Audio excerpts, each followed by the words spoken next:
Hello friends, यदि आप property खरीदने जा रहे हैं या प्रॉपर्टी बेचने जा रहे हैं तो ये वीडियो आपके लिए बहुत ही ज़रूरी है, क्योंकि ये वीडियो जो है वो रजिस्ट्री पर और क्रेता विक्रेता के ऊपर जो है वो सुप्रीम कोर्ट ने क्या आदेश दिया है वो आप जान लीजिए।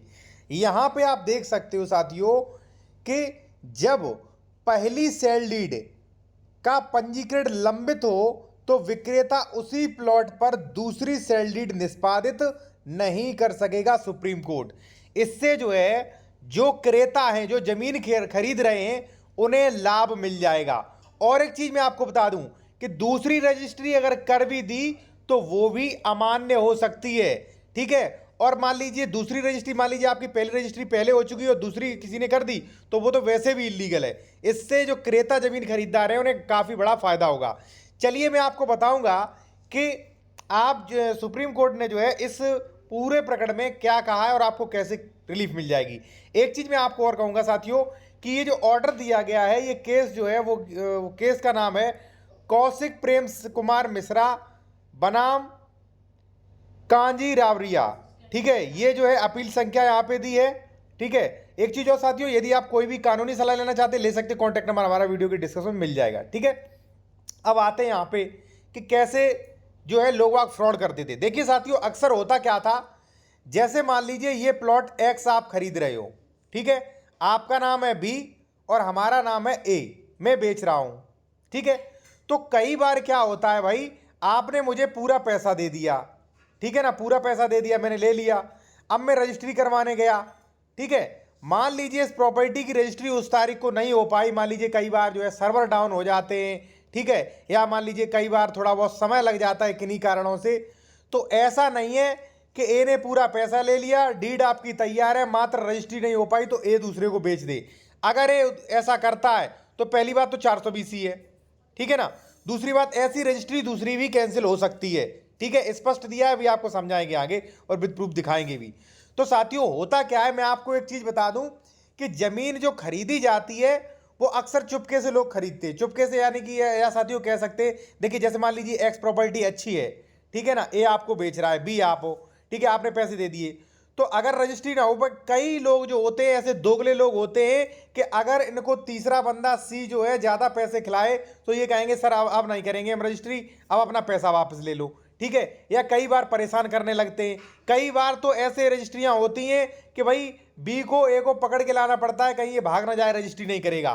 तो 50% मामलों में ये देखा जाता है कि ये परेशान करते हैं विक्रेता। ठीक है ना, तो अब ऐसा नहीं है साथियों कि अगर एक्स प्रॉपर्टी की रजिस्ट्री जो है बी ने पैसा दे दिया ए को, रजिस्ट्री तैयार है, स्टाम्प शुल्क खरीदे रखा है, अब ए कह रहा है कि नहीं अब नहीं करेंगे, या मान लीजिए आपकी कई बार क्या होता है भाई सर्वर नहीं आते, 2-3 दिन इशू हो जाता है, या मान लीजिए कई बार तो कई महीनों भी लग जाते हैं किसी कारणवश। ठीक है ना, तो ऐसा नहीं है कि ए इंकार करने लगी और ए इस दूसरे सी को बेच भी नहीं सकता है। ठीक है, वही इसमें दिया गया है। चलिए समझने की कोशिश करते हैं और आपको समझा दे। ठीक है, इससे पहले एक चीज और साथियों, यदि आप कोई कानूनी सलाह लेना चाहते हैं ले सकते हैं, हमारा कॉन्टैक्ट नंबर वीडियो के डिस्क्रिप्शन में मिल जाएगा, आपको व्हाट्सएप पे मैसेज करके आप कॉल बुक करवा सकते हैं। देखिए साथियों, यहाँ पे देखिए सुप्रीम कोर्ट ने कहा कि एक विक्रेता जिसने सेल डीड निष्पादित किया है, ठीक है, वह उसी प्लॉट के संबंध में दूसरी सेल डीड निष्पादित नहीं कर सकता, क्योंकि पहली सेल डीड का पंजीकरण लंबित है। ठीक है, यानी कि रजिस्ट्री होना लंबित है। कोर्ट ने कहा कि डीड निष्पादित होते ही विक्रेता संपत्ति पर सभी अधिकार खो देता है, यानी कि वास्तव में प्रॉपर्टी ट्रांसफर एक्ट सेक्शन 54 है, वो ये कहता है कि जिस दिन डीड हो गई भाई, यानी कि रजिस्ट्री हो गई, संपूर्ण रजिस्ट्री हो गई, विक्रेता के सारे अधिकार समाप्त। वह केवल इसलिए किसी अधिकार का दावा नहीं कर सकता क्योंकि डीड, यहां पे आप देख सकते, अधिकार का दावा नहीं कर सकता क्योंकि डीड पंजीकृत नहीं हुई, यानी कि वो ये नहीं कह सकता है कि भाई मेरी डीड पंजीकृत नहीं हुई, मैं इसे दूसरे को बेचूंगा, क्यों भाई पूरा पैसा ले चुका है। वो पंजीकृत ना होना राज्य सरकार के ऊपर डिपेंड है ना। मान लीजिए कोई रजिस्ट्री ऑफिस में बाई मिस्टेक हो गया, कोई सर्वर नहीं आता है, कहीं कुछ हो जाता है, तो वो क्रेता की थोड़ी नहीं गलती है। ठीक है ना, ठीक है, लेकिन आप बाद में करवा लेना रजिस्ट्री। ठीक है, न्यायालय ने कहा कि पंजीकरण न करने का एकमात्र परिणाम है कि क्रेता संपत्ति हस्तांतरित अधिनियम 1882, पंजीकृत अधिनियम 1908 प्रावधानों के कारण साक्ष्य के रूप में ऐसी डीड प्रस्तुत नहीं कर सकता। यानी कि भाई अपंजीकृत जो रजिस्ट्री डीड है वो साक्ष्य के रूप में नहीं मानता है।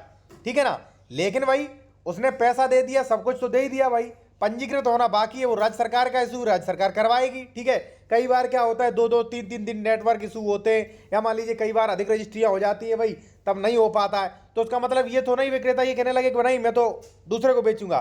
कई लोगों के मेरे पास फोन कॉल्स भी आते हैं, कई लोग परेशान रहते हैं, कई लोग जमीन खरीदने के बाद कहीं डबल रजिस्ट्री, कहीं अंश से अधिक विक्रय, कहीं भाई तमाम। एक चीज़ मैं आपको और कहूँगा साथियों, यदि आप कोई कानूनी सलाह लेना चाहते हैं, इसके अलावा यदि आप उत्तर प्रदेश में कोई जमीन खरीद रहे और उसका डॉक्यूमेंट्स आपको चेक करवाना है, जैसे मान लीजिए डबल रजिस्ट्री तो नहीं है, अंश से अधिक विक्रय तो नहीं, खतौनी सही है, खतौनी का श्रेणी नंबर, खातेदार का वर्ग क्या है, कितने दाखिल खारिज के आदेश हैं, कोई गलत आदेश तो नहीं है, विवाद तो नहीं है, कोई केस तो नहीं चल रहा है। ठीक है, ये चीज़ें आप चेक करवा सकते हो। ठीक है, मेरे द्वारा भी चेक करवा सकते हो। कॉन्टैक्ट नंबर आपको वीडियो को डिस्क्रिप्शन में मिल जाएगा। क्योंकि भाई कई बार आपने देखा होगा बहुत ज़्यादा फ्रॉड हो रहा, कहीं बुलडोजर चल रहा, कहीं कुछ हो रहा, तो आप उससे बच भी सकते हो भाई। अब देखिए यहाँ पे क्या क्या है, जस्टिस विक्रमनाथ और जस्टिस, यहाँ पे देखिए क्या नाम है, क्योंकि इसमें नाम जो है थोड़ा नहीं आ रहा स्पष्ट। दस्तावेज के पंजीकरण का मुद्दा राज्य के पास है, क्योंकि दस्तावेज का पंजीकरण राज्य जो भी मान लीजिए रजिस्ट्री ऑफिस वही तो करवाती। इसके लिए दस्तावेजों का अनिवार्य पंजीकरण आवश्यक, ताकि उसे चल संपत्ति में ऐसे हस्तांतरण पर देय स्टाम्प शुल्क में राजस्व से वंचित न होना पड़े। यदि क्रेता के पास स्टाम्प शुल्क का भुगतान करने के लिए कोई साधन नहीं है, या पंजीकरण पदाधिकारी द्वारा स्टाम्प शुल्क की अत्यधिक मांग की जाती है, जिसे क्रेता उस समय भुगतान करने में असमर्थ है, लेकिन वह इस तथ्य से संतुष्ट है कि विक्रेता ने पंजीकरण के लिए प्रस्तुत सेल डीड को निष्पक्ष और विविध निष्पादित किया है, उसे खरीदी गई संपत्ति पर कब्जा दिलाया है, जिसका वह शांतिपूर्वक आनंद ले रहा है, तो वह किसी भी समय स्टाम्प शुल्क की कमी भुगतान करने के लिए हमेशा स्वतंत्र है।